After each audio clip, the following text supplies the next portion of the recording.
Thanks, Kip, and thanks to the organizers of this wonderful conference, John and Mark. And I do share an experience with Mark in that we have the same Dr. Mutter and Doris Bergen. And I would like to thank Doris for all of her contributions to my professional development in my life and to thinking on this topic.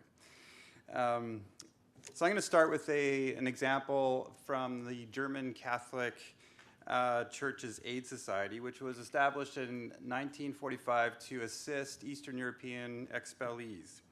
When addressing war, the workers of the organization attempted to, at least in some way, highlight German responsibility for the current state of suffering, of their own suffering. An Aid Society representative, Paulus Sladek, claimed in a 1947 circular, quote, "The expellees' suffering and fate begins with all of us. In some way, we all need to perform atonement for the sins that were begun in the name of our German people, and our atonement lies in our assistance to those who lost their homes. And God has spared us not because we're better, but because He wanted to give us the opportunity to become better." This admission of German responsibility for wartime misdeeds did not come naturally or immediately. Rather, it reflects part of a developing relationship between the Allies and the German people, in which the Germans were expected to work towards making right the wartime catastrophe that the German nation had wrought on Europe. And in short, the German people were being held to account for their wartime actions. Curiously, this was not the case for the Danziger Mennonites.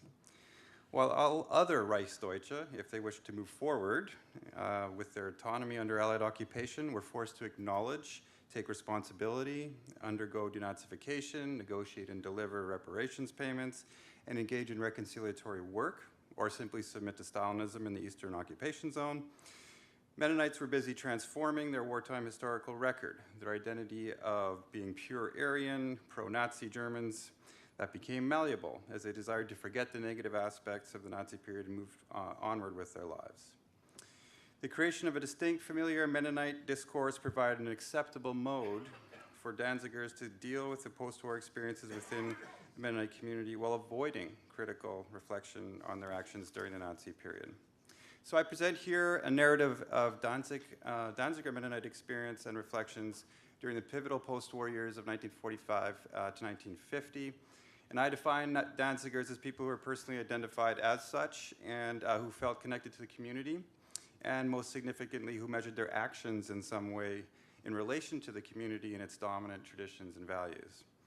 So the groundwork for the post-war Mennonite self-understanding and understanding of the community beyond its silo was formed in progression that loosely fits what I'm referring to in this paper as a cycle of grief and loss, particularly stages of denial, which, as Doris Bergen stated yesterday, distraction, bargaining, and acceptance, which had long-term effects. Now, before I proceed, just want to state that this is, of course, for me as for many here, this examination is a deeply personal endeavor. And I think it factors in here, and that's why I'm bringing it up as well. My own family comes from Neuteicher Hinterfeld, a small village of about 6 to 8 farms in the Danzig area. And my great-grandfather was a minister in the Ladekop Church. He was a preacher there. So they lost everything when their army rolled through in 1945. And that's all part of the grief and loss story, which includes suffering and trauma, and also naturally all these personal elements that go with it. So I think that's important to have in play here. But still, of course, we were part of the whole thing. My grandfather and many relatives served in the Wehrmacht and the Luftwaffe. I grew up with pictures of individual portraits and family pictures in my grandfather's and grandmother's house with uniformed loved ones with a swastika everywhere. And not everywhere, just on the pictures. And the research of Gerhard Rimpel has revealed, to my astonishment, and maybe some of you have been astonished in reading it, that of those 6 farms in Neuteicher Hinterfeld, the Schroeder farm had utilized Stutthof concentration camp inmates in labor. So we're calling that slave labor on our property. So, also the interviewees who are present in this paper, turned out I was related to every one of them. I played the Mennonite game afterwards. I knew I was related to some of them, but not all of them, so this comes pretty close to home. And also, as Doris mentioned yesterday, with that familial tie and those connections comes free access, very open access, and it's a very delicate exchange, so I've even to this day choose to keep these names anonymous. So we'll start with the embrace of National Socialism, which is pretty evident, I think, in the papers in this conference. For the Danzigers, the gradual centuries-old project, largely unconscious, of synthesizing traditional Mennonite values with German nationalism, also very conscious at times, was basically completed by the mid-19th century, when Mennonites supported German militarism overtly. Mennonites served in the German armed forces in the First World War, and like all Germans in the free city of Danzig, longed for Heim ins Reich. One Danziger Mennonite, a man who lived in Neuteich and who flew in the Luftwaffe during the Second World War, recalled in an interview, quote, "Why would we would try to do anything to get back to the fatherland. Therefore, we were all in favor of organizations that went in that direction. We were very politically involved as Mennonites, very much so." Danziger Mennonites celebrated the incorporation of Danzig into the Reich, and their support for Nazism coincided, much like the mainline Protestant church in Germany, with Mennonite preachers and elders and deacons working to, quote, preserve the core elements of Mennonitism, which apparently did not include denunciation of National Socialist ideology, but quite evidently the opposite. When it came to anti-Semitism, evidence reveals in primary sources and numerous scholarly accounts that Mennonites had similar wide-ranging views, much like their non-Mennonite German neighbors. In an interview, a Danziger Mennonite who served in the Wehrmacht on the Eastern Front claimed that he couldn't understand why they, Germans, hated Jews and why they sang hateful songs about Jews in the streets, songs that he could recite easily from memory over 50 years after the events. On cue, unprovoked, he sang out, quote, "Get rid of them, the entire Jewish lot. Cut them out of our fatherland, hack off their arms and legs, then we'll be pure again." Seemingly outraged, he exclaimed, "The kids are singing this stuff in the streets. I can't understand it." Naturally, Danziger Mennonites anticipated the eventual German war victory, even claiming it to be the will of God, even while, as German historian Dieter Gotz-Lichty identified as a tendency, they struggled to see how they had become full participants in the German war effort. To be sure, one interviewee claimed that even while they collaborated with the Nazis and served in the German armed forces, Danzigers had remained, quote, wehrlos in their hearts. The avoidance stage. In an interview in 2000, Danziger Mennonite Wehrmacht captain stated boldly that Mennonites had nothing to do with the eventual fate of their community, its destruction, and was adamant that suggestions of this type were seriously wrong-headed. In response to another Danziger's suggestion of this connection, the Wehrmacht captain stated, "I find it hard to believe that someone would be that bold, making such a statement like that. It's absolutely unfair. It's just as stupid as saying that when Adam and Eve were responsible for our suffering today. This is a sign of a lack of understanding humanity." The next sentence uttered, and indeed over half of the answer to the question posed, was all about the Soviets and Western allies' ethnic cleansing, as he called it, and inhumane attack on the German people at the end of the war. Seemingly the brutality of this experience eclipsed the fact that the Germans launched a total war in Europe in September 1939 in the very vicinity of the Danziger community and with Danziger's support. Expanding on the denial of the past, another form of distraction, many Mennonites began to focus on the notion that Mennonites were victims of injustice and expressed suffering in many ways. As the Red Army encroached on the German settlements in Prussia, in January 1945, a Mennonite man wrote, "Throughout the entire Reich, destruction, distress, and agony. Many a tired fighter asks with a shudder, will our victimization come to an end soon?" I have many, many examples of that, which I will skip for purposes of time. But that's a body of literature to itself. Escaping the advancing Red Army in January 45, nearly all Danziger Mennonites made it by ship to Denmark or to locations in northern Germany, where they began life as displaced persons in DP camps, bunkers, unheated attics, pig pens, furnace rooms, and army barracks in Germany. Those who remained behind were subject to the Red Army's pillaging, rape, and murder, and to witnessing the destruction of their community. Others were deported on trains to work camps in the Gulag. The 210 Danzigers who survived and maintained their residence in the Vistula Delta eventually came under the work and the care of MCC workers stationed in Pelplin, Poland in 1947. Naturally, Polish authorities wanted to rid Poland of Germans, and Danzigers, although cherishing their homeland, were eager to escape communist rule. To that end, MCC representatives applied for exit visas, claiming that Mennonites are all distinctly of German race and wish to hold to their German culture, and succeeded in obtaining exit permits for these distinctly German Mennonites.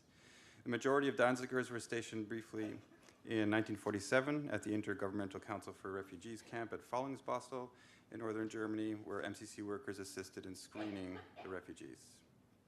On to the bargaining. Upon commencing its refugee work in Germany in 1946, MCC workers moved quickly to the bargaining stage, claiming that Mennonites were not Germans, but distinct identity. In Germany's Western occupation zones, the quest for the opposite of that was sought in Poland. Here, MCC workers recognized the necessity of proving Mennonites were anything but German. Unlike their German church counterparts in the Protestant relief work and the Catholic Aid Society, MCC was a minor player in the grand scheme of relief work in Germany, comprising one of a few organizations in the umbrella organization Kralog, and its representatives were from abroad, and they were not seen as participating, in the political and educational rehabilitation of the German people, or scrutinized accordingly. In other words, MCC did not have to perform the penitent or reconciliatory function in Germany in the same way as the relief organization tied to the mainline German churches. Therefore, North American MCC workers operated freely in the realization of their goals of getting Danziger and all Mennonites out of harm's way, which meant different things in different contexts. To start, MCC needed financial support from its North American Mennonite constituents, and like the Catholic Aid Society in the example above, utilized language of German wartime misdeeds, not as a tactic to gain political favor from the Allies, but as means to procure financial support to assist their wayward co-religionists. C.F. Clausen wrote in 1948, "For safe passage of Mennonites you can help out, particularly as some of ours have, over the decades, either strayed from the community by influencing strong but alien political cultural currents, or by rationalist teachings of the ancient human beliefs. We want to invite them to a simple, humble, yet clear way to examine their position before God and to judge it correctly." However, for Danzigers, coming to terms with the Nazi past didn't involve examination of this sort, but centered on getting out of a difficult situation of being DPs in Germany, which also necessitated getting out from under the designation of being German. Now the formally celebrated, embraced, and favored privileged aspects of their identity, racial characteristics, ethnicity, and heritage, became the very things that brought them disfavor vis-a-vis the authorities and their European neighbors. In order to get out of the situation, Mennonites had to be creative. Flipping the previously held notion of serving the fatherland to victory, Danzigers and also the Ukrainian Mennonites, who were now mixed amongst them, became busy devising new strategies to either claim a distinct Mennonite nationality or that Mennonites were not part of any earthly nation in order to circumvent the political restrictions on population transfers established by the Allied powers. In this respect, rekindling the traditional Mennonite notion of being in but not of the world.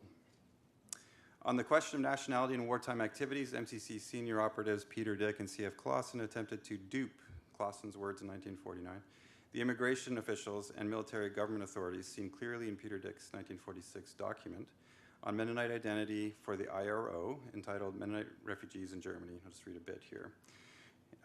Peter Dick stated, "The Mennonite Brotherhood for 450 years has consistently endeavored to put into practice strict pacifism, not swearing oaths, and freedom of conscience. The Mennonite refugees are undoubtedly a remnant of a distinctly characterized people, the Volk, which is neither Russian nor German.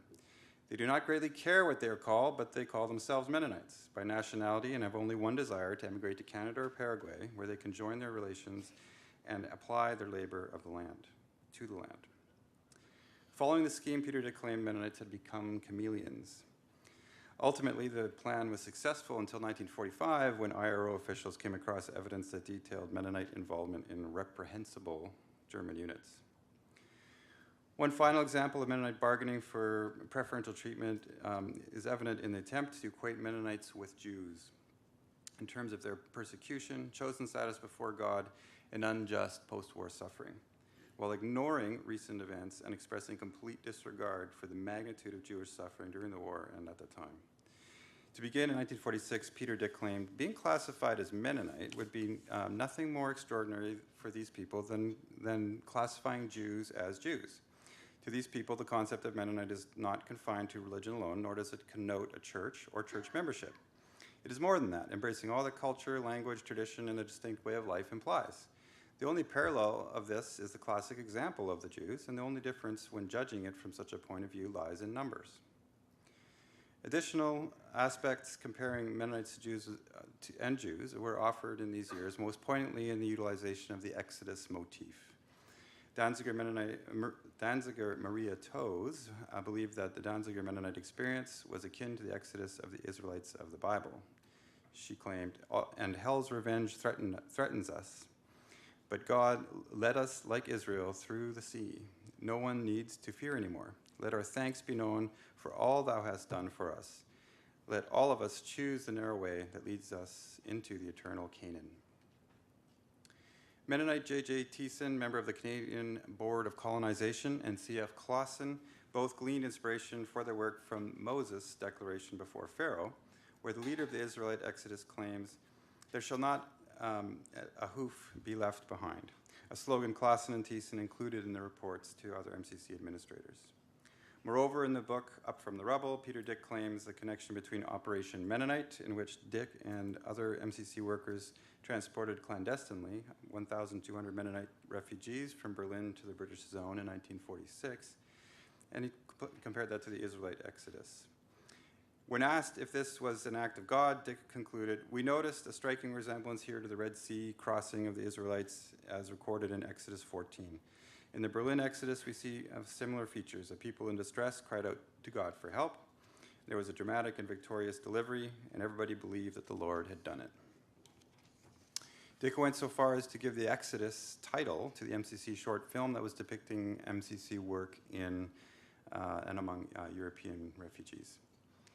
The movie was shown to the U.S. State Department in Washington, D.C. in 1947 and at IRO headquarters in Geneva in 1948. Finally, acceptance. The acceptance stage of loss in the Danziger experience is quite clearly incomplete. Some Mennonites feel the difficult and complex circumstances in which they were forced to conduct themselves and make decisions have not been fully appreciated. Like some of their German neighbors, many Mennonites feel they have been misunderstood and maligned for their actions between 1933 and 1945, and have been misrepresented and condemned in both popular and scholarly historical accounts. The popular rendition of the evil nature of Nazism, according to one Danziger Wehrmacht veteran, is simply a historical joke. Another Danziger who served in the German forces stated, "People today have a completely different view of German politics because on account of the outcome of the war and the Holocaust and all this hocus pocus. For that matter, they formed their judgments on that basis, but it wasn't that way. There was a very positive side to National Socialist politics." And this makes sense. After the war, Danziger Mennonites longed for peace of mind for themselves and their community. They wanted to avoid responsibility for the German wartime crimes, and they wanted to emigrate to nicer pastures. The path they took did not include processing critically their collusion with Nazism. They didn't acknowledge this, take responsibility for its ramifications, or make amends, or even take a contrite position vis-a-vis the past. Unlike their German neighbors in the mainline churches and their affiliated relief organizations, or the broader German nation, again, not willingly in most cases, but through relationship with the allies in the broader world. Indeed, we are gathered at this conference in 2018 largely due to the avoidance, bargaining, and related Mennonite work, a narrative established in the post-war period. Perhaps things would be different if Mennonites had engaged these questions earlier on, if we'd had a Mennonite Fritz Fischer or engaged in a historiker streit of our own in the immediate post-war period. But we didn't. And does this all matter? Maybe not in the broader scheme of things for the vast majority of Germans and Europeans, but it should matter to us. Regardless of our respective religious views and practices, our food preferences or our last names, this is our heritage, a heritage that impacts our personal makeup, our engagement with people around us, and the broader world. And if one is interested in theology, this should matter a lot, particularly those who are interested and those who evangelize. Unexamined or worse embraced, the Mennonite encounter with Nazism is inherently and inescapably contemptuous, violent, and colonial. As one of Danziger descent, I am a beneficiary of German, then British, and Mennonite colonialism. In fact, although ignorant of this at the time, I purchased a house in the Fraser Valley that was built on the bottom of a lake that the Stalo people relied on for their sustenance for thousands of years. Europeans drained it and built houses and farms on the fertile land, and I bought one of those houses. In recent years, I've begun to engage in reconciliation work with Canada's Indigenous peoples, and I can say that I did not come to this work as a result of Mennonite teaching. Some Mennonites are trailblazing in this area, but very few.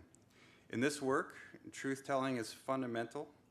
It's a fundamental first step, and it's accompanied, as is the accompanying act of listening to those who have been harmed. Yes, including those who have been harmed by us. In my view, a healthy way forward is for us to acknowledge that Mennonites have not only suffered, but have also caused harm, and to address immediate concerns while also taking the long view of and being committed to reconciliatory work in the colonial enterprises in which we have participated. I see the seeds of this taking place here at the conference, which is encouraging.